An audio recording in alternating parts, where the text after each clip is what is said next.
but your brand is how you show up consistently. Every action, every interaction, everything that you do client-facing and public-facing tells a story. Now we've got a whole organization energized by our cause and our purpose. Now that frees up the employee or team member's mental space for servitude. So if you believe in the growth of your staff, but aren't actually giving them processes that they can get good at, I'm like, they can't know what to grow into. And how do you end that working relationship well so that they come back for the sequel?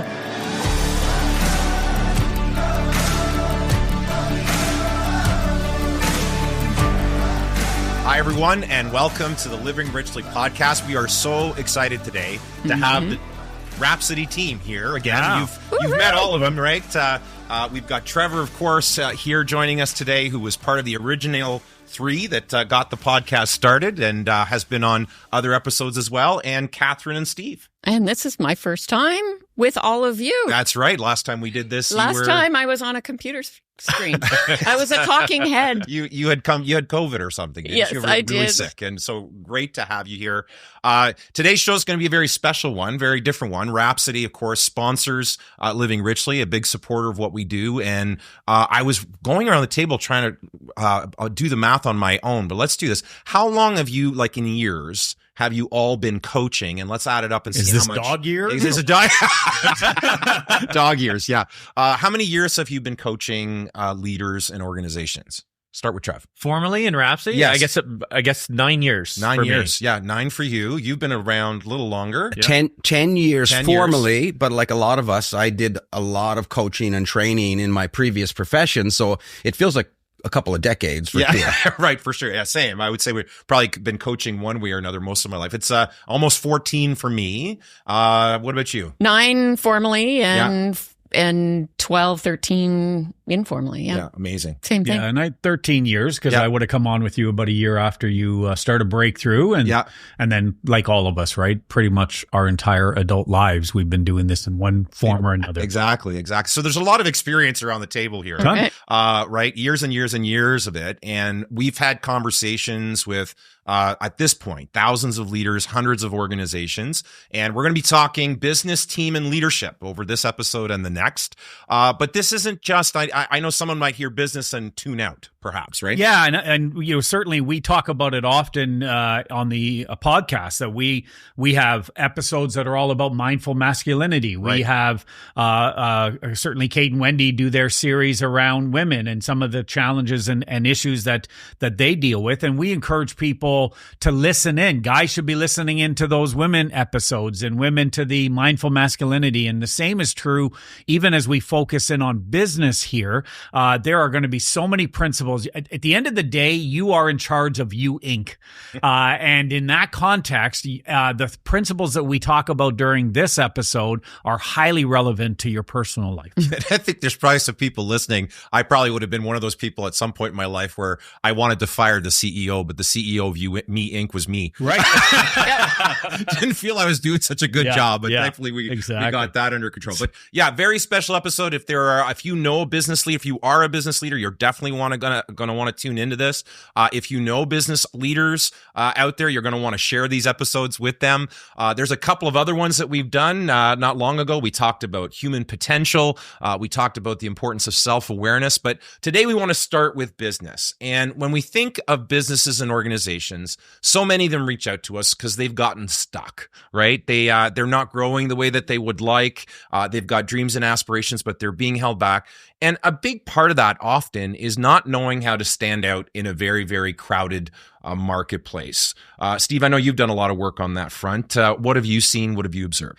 It's noisy. The world, there's so many competition variables and factors, and to really stand out from the crowd is really important. And a very simple question is, why should they choose my business over the other guy or over the other gal's business? And so we really focus on this beautiful word, differentiation or differentiator. What separates you from the crowd, or your 3 uniques?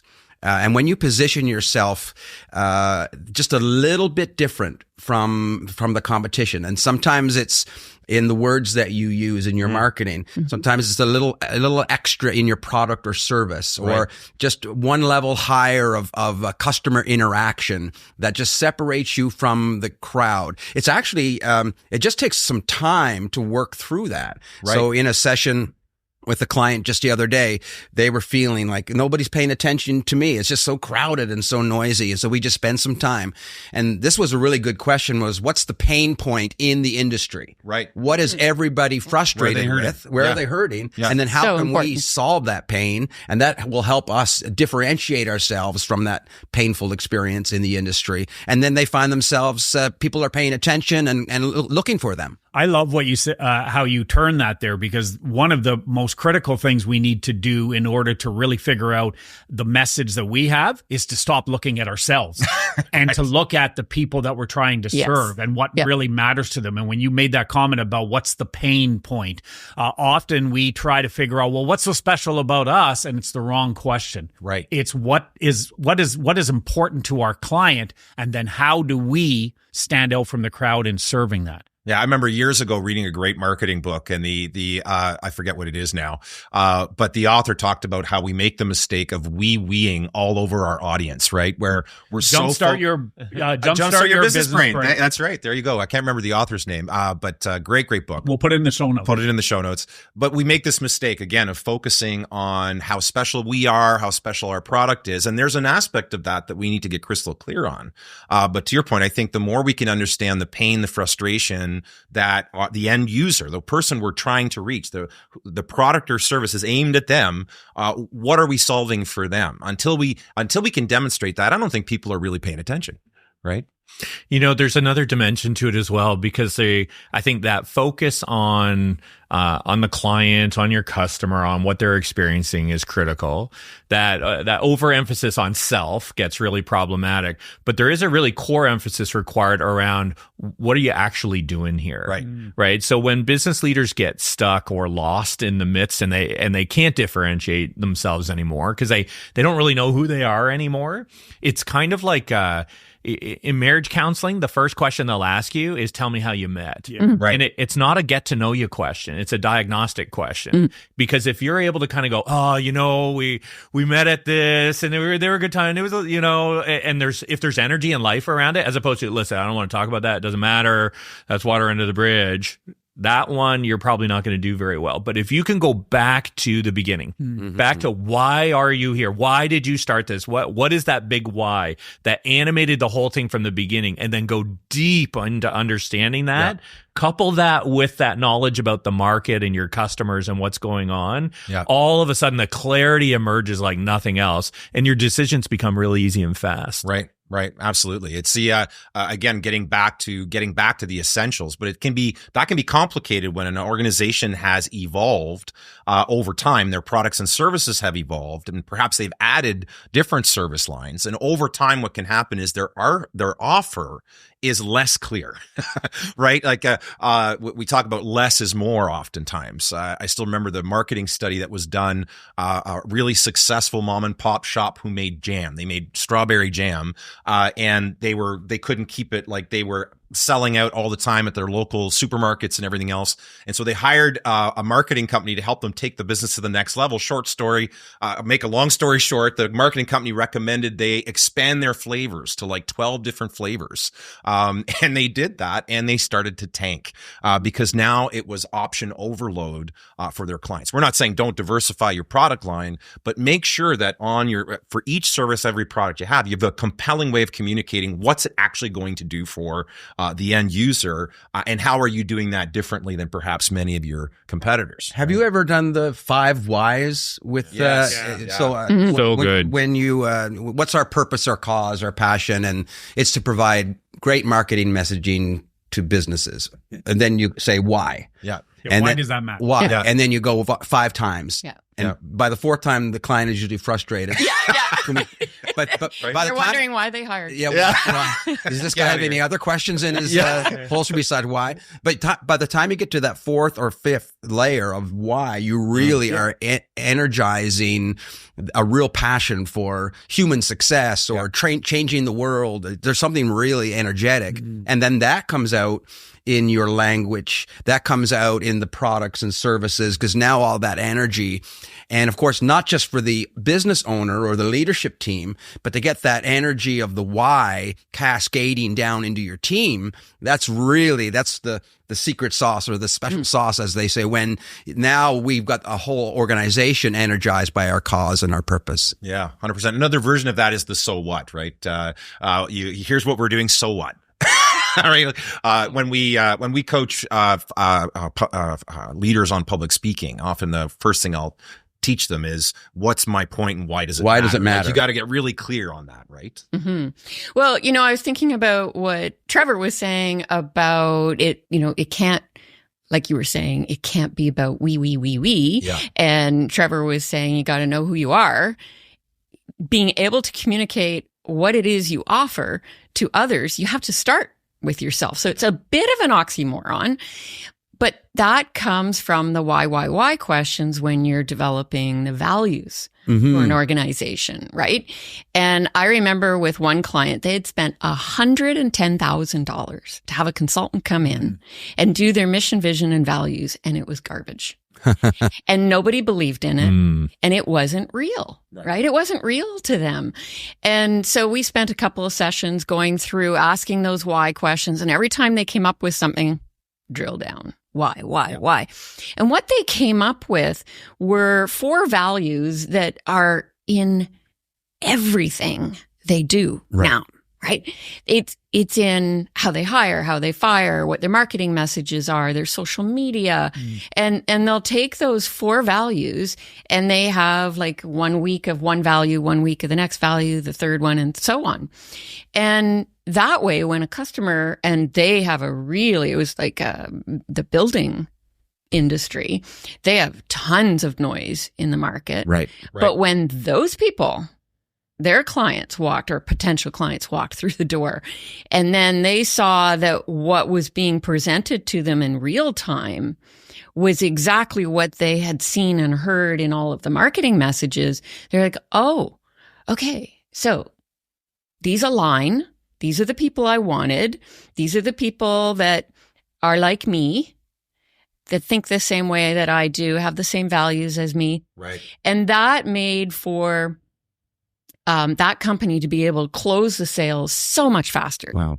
So much faster. Yeah. Well, they were attracting like-minded people. Exactly. Right? I think when our message is for everyone, it's for no one.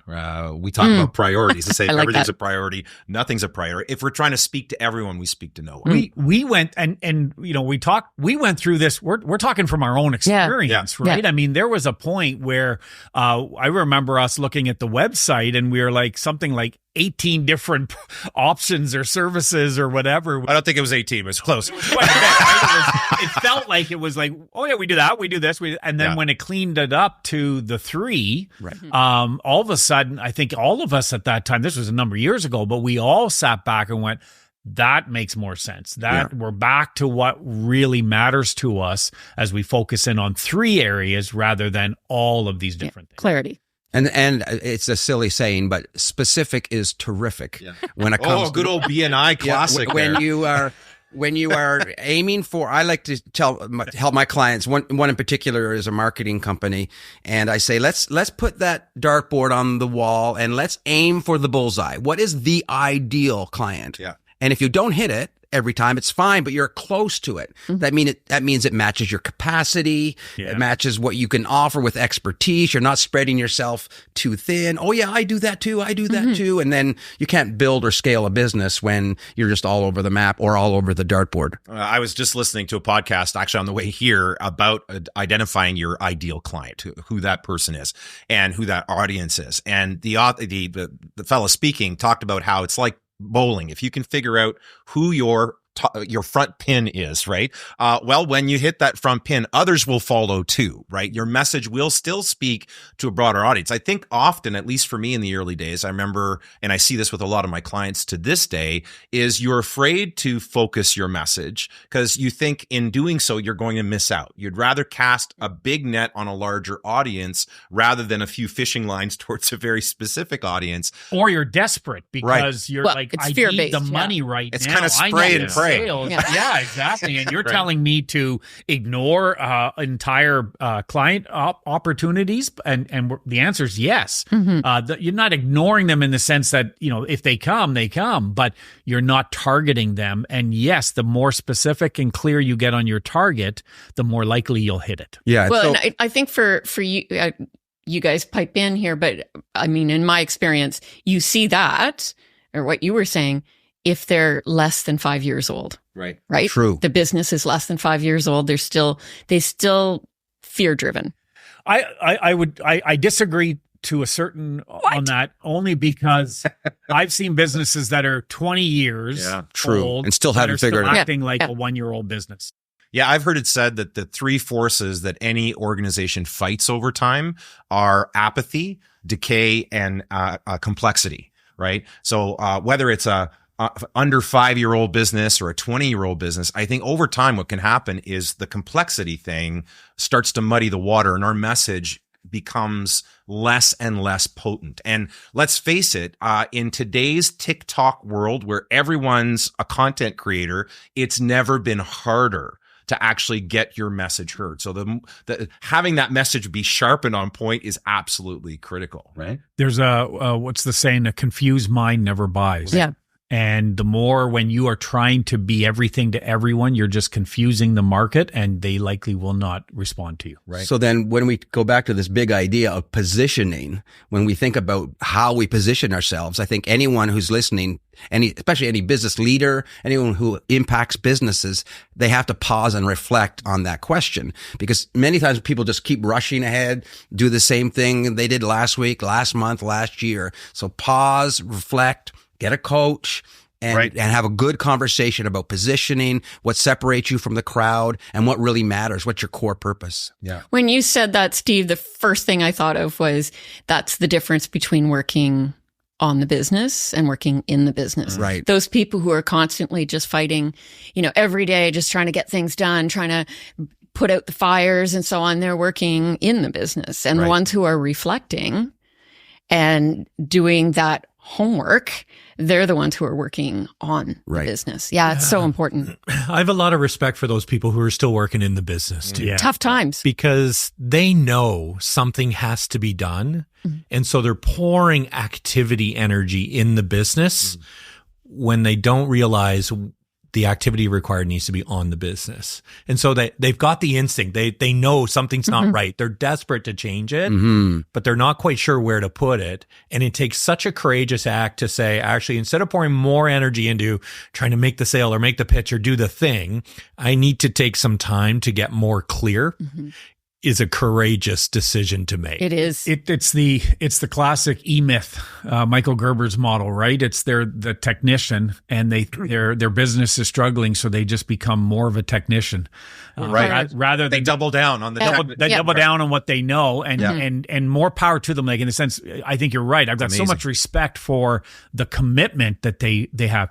They're focusing on the wrong area, and if they can focus in on being the manager and the entrepreneur, the other two kind of personalities that Michael Gerber talks about in E-Myth, that's where the real secret sauce of running a business happens. But you're right, they're so stuck in the technician role. It's been said that the greatest mistake we make in communication is believing it's actually taking place. Right? It's actually happened. And I think the longer we spend, I think it was Albert Einstein who referred to it as the curse of knowledge. The longer we've been in a space knowing a certain thing, the harder it is for us to even imagine that other people don't get it to the same level that we do. The folks that really made the explainer video really famous online, right, a few years back.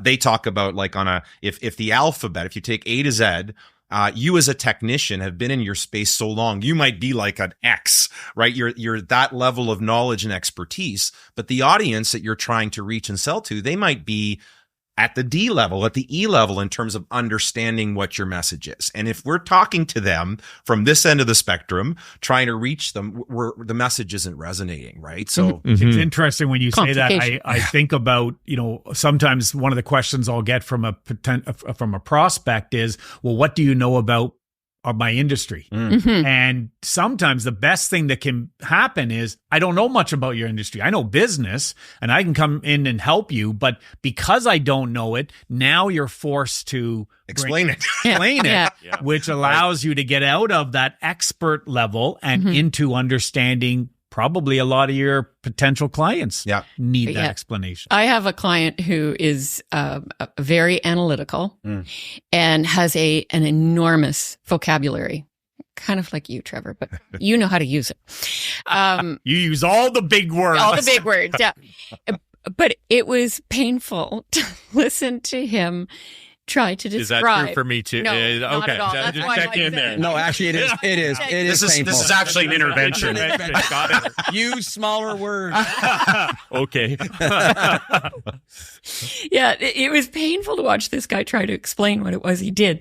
The words he was using, and I like to think I have a fairly decent vocabulary, but the words he was using was just, are you sure 90% of the population are going to know what that word means? Right. Yeah. Like how many of those words you just used is anybody going to need to use a dictionary and look it up? Yeah. Right. Well, and there's this great piece with that. There's how we explain things, the words we use, the level of complexity, the depth that we go to.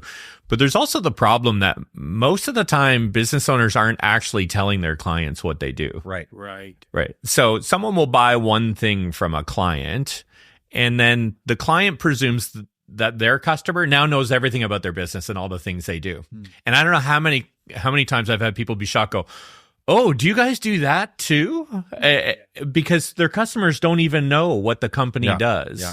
And so they rely on that one touch point. So I don't know if your garage would say, that's where I go for my oil changes, but I don't know if I would go there for my transmission or all this other stuff. You kind of go, you need to help people understand you in a really pragmatic, straightforward way, as clear, again, it's that clarity word, right? As clear as possible so that they can actually understand and say, oh, I didn't know that. I'd like to buy this now as well. Yeah. Right. Amazing. 100%. I think the client education is probably one of the lowest lying fruit in terms of helping your customers understand the full width of what you offer in terms of your whole menu, when they usually are just ordering one dish, right? All right, quick lightning round. We're going to shift gears in just a moment, a little bit. But your best advice for an organization, a company that's looking to sharpen up their message and get clear on who they are and the difference that they make in people's lives. I would say identify exactly what people hate about your industry and focus on getting clarity around how you're different in the industry. Yeah, I love that. Isn't that what Mike Holmes did, right? He exposed, now he's, as of late, his brand is taking a hit, but he built his brand on really exposing the underbelly of the reno industry and being the champion for the end user, right? So that's a brilliant strategy. Yeah. I would say, I would use the phrase shared by all. Is everybody in your organization singing from the same song sheet? So maybe you've done some work on purpose, core, passion, and maybe you've done the core values, but is it shared by all? Right. And maybe customers, of course, we want that, but certainly our teams, our leaders, all the way down to the front row people. Is it shared by all? And I think most owners would say, not really. We're too busy doing other things. So let's make sure it gets to everybody in the organization. Actually, a great test. I love that, Steve. A great test of whether or not you are clear on what you do is ask your team what you do and see if they're able to articulate it with any kind of clarity and compelling nature in terms of speaking to the end user, right? Yeah, I would say you're not the star of your business. Your client is. Your potential customer is. And if you can filter everything through that kind of mindset and recognize whether I'm building out a mission statement, whether I'm building out a marketing message, if we think of our client as being central to the story and the focus, we will likely hit the target. Yeah. There's a great organization. They test out their content by using a platform like Twitter. Not that I'm a big fan of that platform anymore, but because it's short form, and they'll post about ideas that they're thinking that might get some traction. And then they look at the posts that perform best and they dive deeply into that content on all other platforms. In other words, what's resonating with my end user that I'm looking to reach, right? Yeah. For me, when I think about this, it's lowest common denominator. So if you want to get clarity, you've got to stick with the lowest common denominator. Who's going to understand? And it has to be tied in with the ideal client. Right? It has to be tied into the ideal client, because lowest common denominator might put you quite a ways away from your ideal client. So you've got to match those two up. It's about matchmaking. Yeah, 100%. Let's shift gears a little bit. Another area we see, and it's related. All these things overlap, obviously, but we've been talking a lot about getting clear on what you do, what you stand for, how you change people's lives with your product, your service. But there's also the delivery side of it. Once they've put their hand up and said, I'm interested, and they sign up, delivering that service really matters. How you deliver that service really matters. So let's get into that side and some of the perhaps challenges you've seen organizations face when they get into serving the client on the product and service that they've sold them. I think for me, certainly in conversations with clients and with prospects, one of the top challenges that they have is the inconsistency of how the service is delivered. Right. And the experience is different with every client. In fact, some of them almost brag about that. When I talk about systems and creating structures, which I'm sure we'll get into around this context, often what they'll say to me is, well, every one of my clients is so unique and every one of my processes is so unique that I can't create sales, right? Which is bullshit. Yeah. And it also How many times have we heard that? Oh my God. All the time. Everybody's unique. But the problem with that is that if you're inconsistent with how you're delivering your service, then people are not trusting you. Yeah. Yeah. Well, I would say if every single client, if you view as every single client is unique, you definitely have not figured out your unique value proposition or your ideal client, right? I mean, that's just the way it is. When it comes to the consistency of how we deliver, there's the piece around how people look at all their customers as being different, so they treat them all differently. But there's also how your staff deliver. And this is where, well, this is how I do it. This is how so-and-so does it. Yep. And this is where the wheels fall off. Yeah. Totally. Because, you'll have talented people on your team and you'll have more senior people and they'll train new people differently in their way of doing it. And what is essential is there needs to be the organization's way of doing it. Yeah. This is how we do it, whatever it is. Whatever it is. There was a client I was working with. It was a plumbing company, and they were talking about how they actually drive to their client. Oh, I'm like, are you left lane, middle lane, right, right lane? Which lane are you in? Are we talking politics now? No. I thought we switched gears completely. Right down the toilet. And we said, you actually need to pick a lane as an organization. Right. Because every time your trucks are driving, are you driving like mad down the left lane and trying to communicate that we're responsive? Are you in the right-hand lane saying we're going to be very careful with whatever is yours? Are you in the middle lane saying we'll make reasonable decisions based on what we find, but you need to pick it? Yeah. And the staff were apoplectic about it. Like they were so upset about it. They were just kind of going, no, I'm going to decide. And I'm like, we do need to find, like, how do we do that? Because these were big trucks with big billboards on the side. And this wasn't about your personal preference about how you like to drive. Yeah. This is how we run this business. We use language early on Rhapsody when we were a much larger team. And I remember having a conversation with one of the coaches who much preferred paper calendar, using a calendar, notebook kind of thing. And we were all in Google Calendar. And that was the conversation, is organizationally, we're all using Google Calendar. Right. Your personal preference, you want to use a paper calendar, no problem, but also put it in the Google Calendar, because that's what we use organizationally. Well, I think that, it's back to the point about it, how you represent yourself to your clients and to the public. We were just talking about your marketing message as an organization, right? Your brand is different than your marketing message. Your marketing message lives within your brand, but your brand is how you show up consistently. Every action, every interaction, everything that you do client facing and public facing tells a story. And if you don't have consistency, then how do you build a brand, right? You're all over the map, right? going back to what Trefor was talking about, before I even get to the point of making those decisions, I start with, all right, so tell me about what good customer service looks like for you guys. But don't they all tell you they have great customer service? They all think they do. So they start with, and that's why I use that word good, right? I just very casually throw it out there. And they list all the things that they're currently doing because they believe that they have great customer service.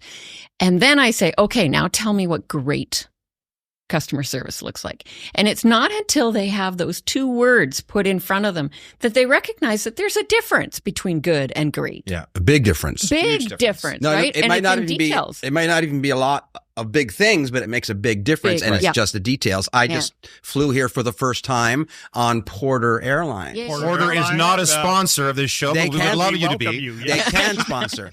And the airline industry has had some rough years. Yeah. And it was just a couple of little things that made me feel like I am not cattle. I am, and it wasn't big banners and fireworks. It was just some little glass of wine. It was an extra glass of wine. It was just something that said, that's all it takes, Steve. Yeah, that's all it takes. Change the subject. Well, we talk about, again, we talk about customer service. I mean, that actually in today's world, that language is so outdated. It is customer service is usually a department you go to now to complain because something hasn't gone well. We have to talk about the client experience, the customer journey. What's it like for them to interact with the company at every turn, right? And has that experience been crafted, or is it left up to staff? And listen, we're not dissing staff here. I mean, I think every organization prizes those employees that go above and beyond and represent the company really well. But how can you have any kind of consistent brand if you're depending on the owner and a few star employees to represent that? And then when they're working perhaps with other members of the team, the experience takes a significant drop because we're not following the same playbook. Well, and you can see, and it's complicated. Right. It's not simple. It requires real focus. I have a client runs a physiotherapy clinic, and a core value really around care, deep caring. You can feel it when they talk about it. It's beautiful. He said part of the way we demonstrate that care is through our service to our patients. And I said, well, how does that show up? What does it look like? And he said, we spend more time with our patients than anybody else. And it's like, that sounds fantastic. Like, that's an act of care. I get it. I said, what about the patients who are in a real hurry? Right. Is that caring? Right. Because like, what if they want to get like in, out, off to the next thing, and you're actually keeping them there? They're feeling like, oh, why is this taking so long? When in fact it's not. It's things around the therapy that's being offered, but they want to create this experience, and so. We had to go back a little bit to the drawing board to say, do we understand which clients actually value that? Right. And which ones maybe you're pissing off? Right. Because they're not thinking you're caring for them. Right. Well, not to mention the very real business impact of taking longer with each patient. That means your occupancy rate drops dramatically, which will impact your revenue and your bottom line in a huge way. When we're talking about the client experience, it's how do you create something that's memorable, but it's got to be profitable. Unless you're running a charity, the business is there to make profits. Serve clients, make a difference, but ultimately it's got to make money. We and I think all of us do this. We've certainly used in Rhapsody, we've done this internally as well, is looking at the client experience similar to how we look at a great movie or a great book, and figuring out what's happening when and I had this conversation with a client just last week, talking about when they have a new customer or a new client that joins their organization, who begins to work with their organization. What are they feeling at the intro, at the beginning? What is it that's causing them to be pulled into the experience with you? And then all through the journey of their experience with you, what are they feeling at different touch points? And then most importantly, the area that almost no business thinks about is what happens and what are they feeling when they're done working with you? And how do you end that working relationship well so that they come back for the sequel, or they share with other people and say, you got to pick up this book, you got to experience this customer or this client, right? All of those pieces are all around experience. Well, we're thinking, I I think too many organizations are thinking transactionally, right? So even though they may be relationship driven and care very, very deeply about the people that they're serving, they're focused just on that interaction. They're focused just on that transaction. And I think one of the areas where so much potential is left on the table, and as a result, a lot of money's left on the table, is turning clients into raving fans who keep coming back, and when they do, bring friends and family with them, right? When I'm in a session with a client and I ask this question, what is your proven process or customer journey? Yeah. What is your proven process? Yeah. And we say we do step 1, 2, maybe there's 3, 4, 5 steps. And around each one of those steps, we dig down and say, do we have the processes in place to deliver that? So let's say the first step in the proven process is to listen deeply to the customer's needs. Okay, that's great. But do you have the system to do that? Yeah. Right. How do you know you're doing right. it? Do you have the question? And can everybody deliver that? Is there a list of questions that get asked? Or how do you know when you've listened deeply? And what's the evidence? What's the evidence? So, and sometimes a business owner will say, I don't have time to do that. And I will say, you don't have time not to do that. Right. That's where you're that's why you're not scaling and growing and you're frustrated. That's where the inconsistency comes from. So if I was working with someone who's feeling that kind of scattered, I'd say, okay, let's focus on your proven process. Let's nail that. And we're way more likely to get a really positive customer experience. Right. Well, I think it's like the old saying, if you're in the tree cutting business, you better slow down often enough and sharpen your axe, right? Because I think a lot of businesses are swinging a dull axe at the tree, and we're putting out lots of energy. And again, we have nothing but admiration for the leaders that we work with and the vision, the energy they put into what they do.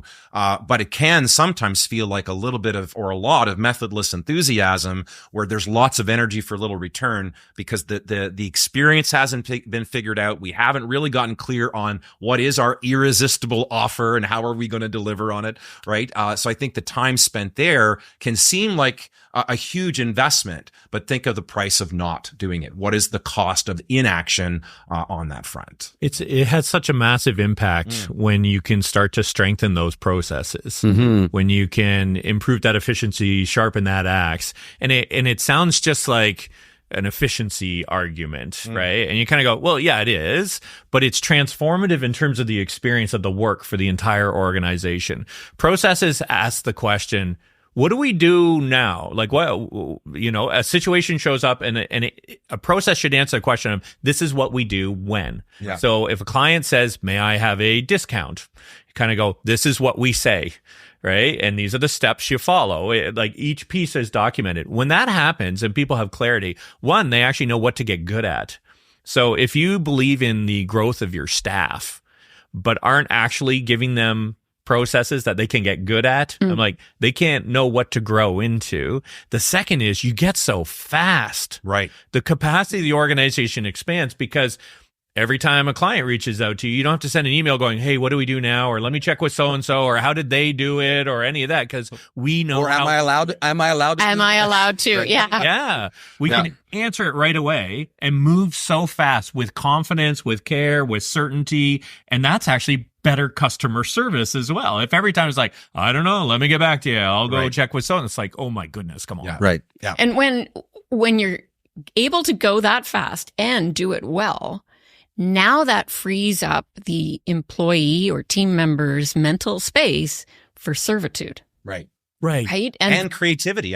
Creativity. Yeah. And now those two pieces, you can have great customer experience processes in place, but until the employees are actually like thinking and having a servitude mindset, that becomes very difficult to get the results that you're looking for. Yeah. So the servitude piece is so important. Because at the other end of that is all burnout. Burnout, yeah. Right. And we're seeing people just burn through staff. We're seeing so much churn at a staffing level. We're seeing so much challenge in terms of being able to hire and bring people in, skill them up, equip them up, process them up, get them ready so that they can really deliver well, but they're just burning out. And if you're just drowning in volume of work, in part because those processes aren't clear, that is a failure of the business leadership. 100%. And we need to take ownership 100%. of that to, because what happens instead is they start blaming their people. God, these people are incompetent. Yeah. I'm like, let's test that a little bit. I just had a business owner do that the other day. I bumped into them somewhere and they were saying, you remember that gal I told you I had hired? And I was like, yeah, I remember that. And he said, she's not working out. I'm so frustrated with her and I'm ready to fire her. And I said, okay, so let's back up for a second. This is like grocery store coaching going on here. Okay. Yeah. And I said, so let's back up here for a second. Do you want to fire her? Because like there's some things that are associated with that, right? You gotta hire somebody else and you gotta train somebody else. And he's like, no, that's just, oh no, I don't want to do that. And I said, okay, so did you, when you onboarded her, did you give her clear ideas of what you wanted, what ticks you off, what you don't want, what is good work, what's poor work, what's good customer service, what's bad customer service? Did you outline all of that for her? And he was like, oh, no. Right. I didn't. Right. And I was like, okay, so until you do that, you cannot blame her. I think you just can't. I think when an employee's not performing well, we need to look at us first. Look at the business second, and then we can start talking to the employee. Yeah, 100%. The first place we tend to go, or a lot of leaders go, is they're blaming. They want to find a person to blame. But usually it's a business problem. The business is contributing. Think of, if you're watching the show and you're a business leader right now, think of how many staff you've gone through. And if you keep seeing the same problems arise, it's not the people. Okay. Like you might have a systemic, the common denominator is you or the customer or the other, right? Like it's easy to blame outside forces, but I think more sophisticated leaders that build like award-winning organizations, the first place they look is, I wonder what it is about my leadership or my business that's contributing to these problems, and look there first. There may very well still be a people problem on the other end, but we've got to start looking at what is the machine that we've built, and is it built adequately for the operators to be able to be successful? And we can't stress that enough. When I talk to a solopreneur who is now, their business has grown to the point that they're ready to hire, and they might bring up the conversation and say, okay, I'm ready to start. What's the first step in the hiring process? And they think it's putting an ad. Whoa. You have to kind of pull them back. The first step is, have you systemized all of the things that you're about to bring somebody in to do? Because if you didn't, you're going to take forever to bring that person up to speed, and you're going to probably go through 3 or 4 options. I got this great client. I've been coaching them for a very, very long time. And I remember years ago, we sat down because they were complaining, a large organization, about 50, 60 employees. And I'm talking to the 4 partners, and they're complaining about, the inefficiencies of their team and the mistakes that are made, and lost profitability as a result, and everything else. And as I dug deeper, I began to realize that each partner owned a part of the business, and they all did it differently. Although at the end of the day, they all delivered the same product. So I kind of painted this picture for them. I said, so I've been listening to you guys here. I said, I want you to imagine you were in manufacturing. Right, that you're in the manufacturing business and you manufacture widgets. But you guys at the ownership level can't get clear about what manufacturing that widget looks like. So inside your plant, you have 4 assembly lines, all building the same product, and you require staff on a regular basis to move from assembly line 1 to assembly line 3. I said, what do you think that would create? Confusion, mistakes, redundancy, and I just let them hang in the silence for a moment, and the penny dropped, and they realized, oh my God, that's what we're doing in our business. It's not the staff's fault. We have built a business that is actually not systematized at all, and people have to guess and remember, when I work with Steve, it's like this, but when I work under Rob, it's like that. And which assembly line am I on today? So stressful. Why can't I work for Trev?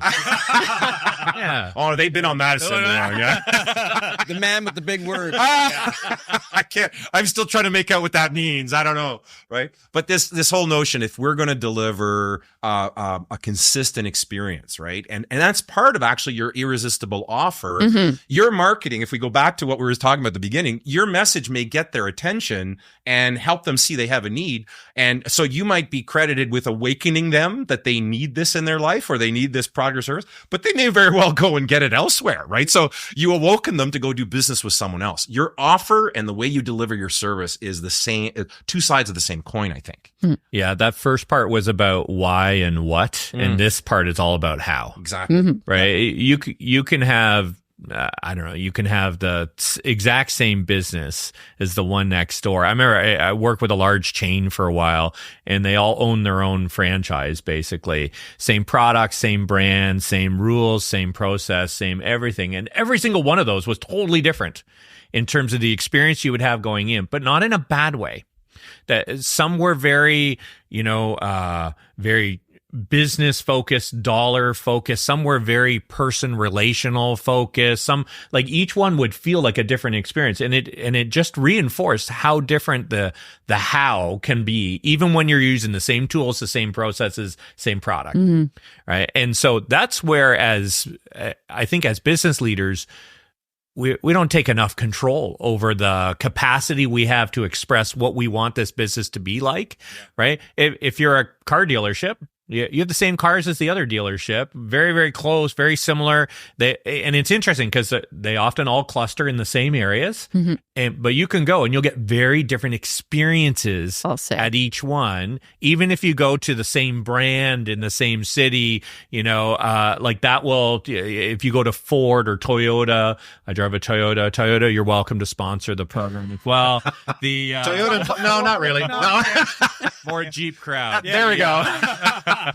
Right? If you go to a different Jeep dealership, you'll get dramatic. Right. All of a sudden, that made sense. Light bulb. You got to know. Well, you got to know he was wee-weeing, man. And he shipped it to us, and we lit up. Right? You will get a very different experience than you would from a reliable Toyota.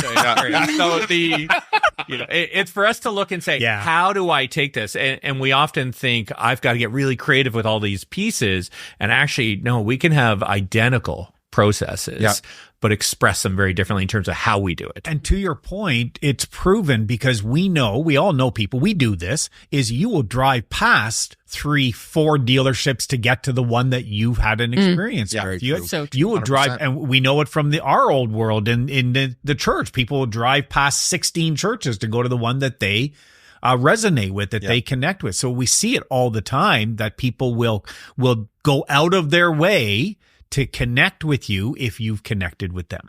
Can we spend a minute or two, because we're going to have to wrap up this conversation soon, and this has been a great conversation, and hope that our listeners are finding it very beneficial. But how do you know if you're doing it right in terms of the client experience? Let's talk about feedback for a second. Yeah, you ask the client. Thank you. There were no big words in that. Wow. I think there's two critical things for client feedback. One is repeat business. That is your number one indicator of organizational success. We can do all the other things, and we should, but that's your number one. Or retention retention or repeat. Absolute. The second is very often we assume we know what our clients think about us, and we write and create all these stories in our own mind about what's happening. And I think we need to be more deliberate. All business owners need to be more deliberate in terms of actually asking in an organized way, in a measurable way. We got Google reviews, all those things out there right now as well. That's a tool and a mechanism. But we need to get deliberate and proactive about actually checking with people. Every one of my clients that might be listening to this episode right now is laughing, because they hear it from me all the time. My number one favorite quote is Ken Blanchard: feedback is the breakfast of champions. If you have not, and this is how I say to them, if you didn't have feedback for breakfast, you're not a champion. Right. And so what are you doing to get feedback every single day in order to make sure that you're better, your company is better? And so absolutely, I think it comes down. And I get that too, where somebody will say, well, my clients, love us. How do you know? And I'll say, prove it. Right. Right. Where's the proof? Yeah. Right. You've got to be able to provide documentable proof. Where's your metrics? And on that team thought there, if an organization has a scorecard, an internal scorecard for a particular employee or type of employee, I heard a great story from a macaroni and cheese restaurant in California called Home Room. and they're a growing food chain for mac and cheese, which now I'm feeling hungry. And the scorecard number for all of their servers is 5. So in a week, they give 5 of their tables the most out of this world experience than that they've ever had in a dining experience. So not every table, you can't be perfect and out of the world for everyone, but if there's 5, so that means they get a free dessert, or they draw a picture for the kid at the table on the placemat, or maybe they comp the entire meal. But if every one of those servers does 5 of those a week, then you're getting that word of mouth, you're getting those stories being told, and it also helps that server know, I haven't done my 5 tables yet. I haven't blown their minds yet. And so now they're focused on giving. So it's not just getting the client to give that feedback, but also establishing that wow experience on your team as well. Love that. We've talked a lot about, again, your message and how important it is to get clear on what you offer.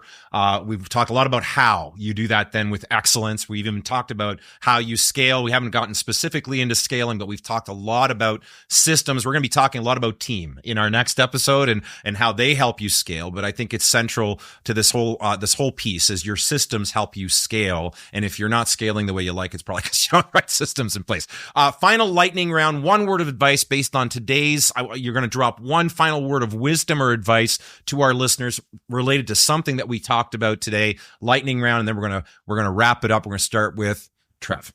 Absolutely. Collect information from your clients about the experience. To one word? What happened to one? Just one word? No, not one word. Just one, like it was one, a metaphorical one thing. Word. Yeah. By one, I took it as hundreds. Just add a couple digits. I think we need to collect that information, but you have to have a process to listen to and understand it as well. 100%. Steve. Yeah, definitely. I'll go back to this idea of dig into your why. And that motivation, knowing why you do it down deep inside, I think that energy spreads through all of the other business functions. Catherine. Clarity on everything. Yeah. And just remove the fog, remove the confusion. Then you remove stress, you remove mistakes, clarity. Yeah, love it. Yeah, I would say just a reminder that you can do this. Yeah. That so often we get to a point where it feels overwhelming. It feels we feel defeated. You've been 20 years in your business doing year one over and over again.